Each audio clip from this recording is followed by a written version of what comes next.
But the theme with Fatima and Tommy, it's like, and again, I'm not trying to put Tommy McMillan on the same Fatima train because she's 5 steps ahead. She's literally 2 away from a title shot, and she could probably beat everybody up right now.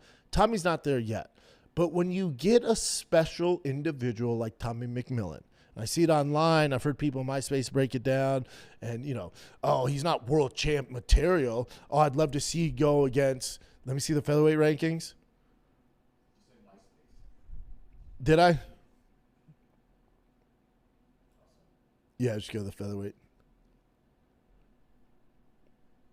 So if you look at featherweight, like, oh, I'd love to see him against Diego Lopez or Mozart Ivalov.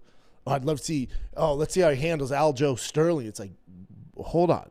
He's had 2 fights. This is the problem with the MMA fan base. This is the problem. You got a new shiny toy and you want to go fuck it up. The kid checks all boxes. And you know how when Francis came into the UFC and Dane, everyone's like, we need to start going to Africa and get these guys. They all look like Francis. Yeah, whatever, do your thing. That clearly never happened. Take your ass to Montana. Clearly, there's something in that goddamn water in the state of Montana. Those boys can fight, and they're tough as nails, and they have star quality. There's something going on in Montana, and it ain't just the show Yellowstone. Them motherfuckers are tough, dude. And they got skills, and he's training with Sugar Sean O'Malley, who's from Montana. For those of you that didn't know, he's not from Arizona. He's from Montana. There's something going on in the water there, and this Tommy McMillan, Tommy Guns, checks all boxes, and y'all trying to throw him to freaking, I'd love to see him against freaking Arnold Allen. It's like, fuck, dude. Slow down. Slow down. You got Fatima. You got Tommy Guns. You got to let him cook a little bit. Again, Fatima's a little further ahead. She's beating ranked opponents. But Tommy McMillan, we can build this kid on fight nights. If you remember, that was the UFC's business plan back in the day. Diego Sanchez on fight nights. Leonard Garcia, Donald Cerrone. These fight nights are, A, they're awesome, and B, it builds an organic fan base. They don't have to be on these huge number cards anymore. They don't have to be co-main events or main events. Tommy McMillan, just build him on the fight nights. Build that following. Build it. He's must-see TV.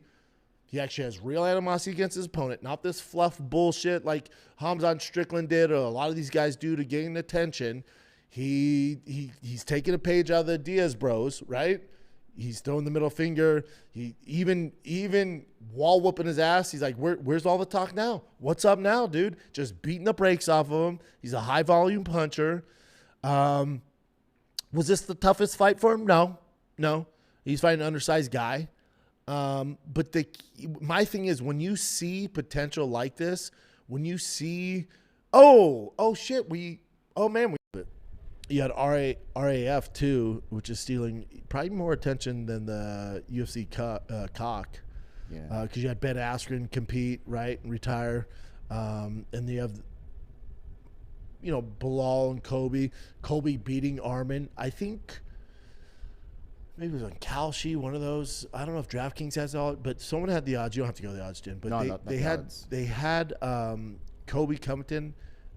Armin was favored at I want to say it was like a minus 2,000 when this got announced. That's how big of an underdog Kobe was. But you forget, Armin doesn't have the traditional freestyle background. Kobe was All-American at Oregon State, bigger guy. I thought he was going to give Kobe a lot more problems.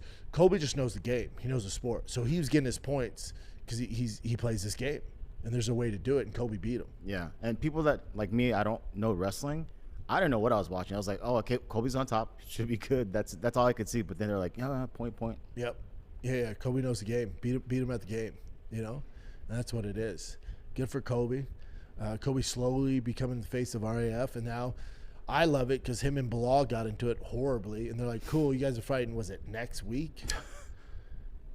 Because it's different than the UFC because they're wrestling, so they can do it right away. Yeah, I think it started off with just Colby talking about how Bilal looks. Like his face, his nose, and all that stuff. Colby with the pressers been crushing some of his one-liners. But yeah, just a little scuffle, nothing crazy. Now in wrestling, Kobe's gonna beat him up pretty bad. Kobe's gonna handle him pretty good. MMA, different. I'd probably side with Bilal right now in MMA, but they're not gonna fight in the UFC. No. And what did you think, like, honestly, when Bilal was wrestling Askren? Do you think he was kind of letting him, right in the beginning? As he should. Yeah.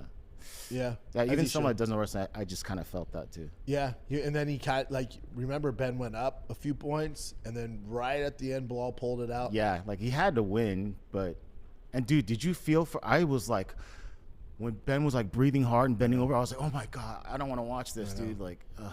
I know. Good for him, though. Good for him getting it done. Just an absolute legend. What's this, Jen? Oh, no, that was just the RF stuff. Colby retired. Ben Askren retired. Yeah, putting his shoes on the mat. And now Armin. That idiot said, I looked it up on MySpace. And then he got heated when Ching called him out. Look, there's a serious level of redactedness here. Look at this face. Look at this mix between Camel Joe and BoJack Horseman. I swear when I do these videos, I'm going to start pixelating down here. Why is he always wearing the short shorts?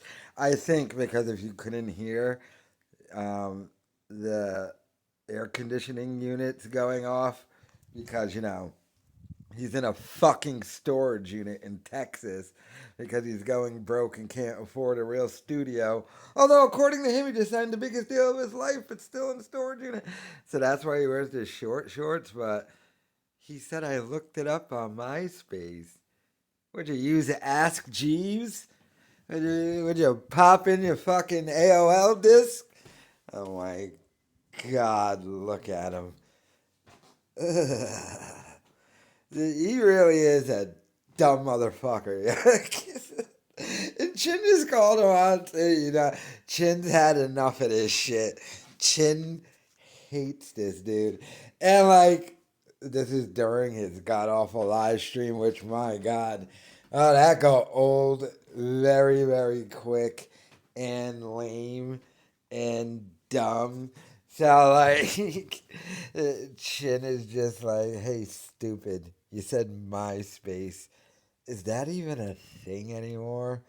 I remember when they tried making it a thing again, hell, even that was like a decade ago, and it just didn't work. Oh my God, that idiot over here looking up stuff. Here's the thing. You know what? Here's the thing. I don't even think he misspoke. I really do think this idiot tried looking it up on MySpace. I really think this dummy typed in myspace.com and tried looking it up there. That's what I think. You know what? He might have actually looked it up on MySpace. That's how, dummy. He said, I looked it up on MySpace, and Chin is just like, this is who I work for. Why isn't Bobby Lee hiring? How do I get out of here and away from this redact? Ugh. Look at him. He got his new UFC belt. When he first got it, he had it upside down. And, fake Landau had to point that out to him. But, yeah. This is a complete and total shit show. This is sad, pathetic. It's Schaub, though. But let me know your thoughts in the comments.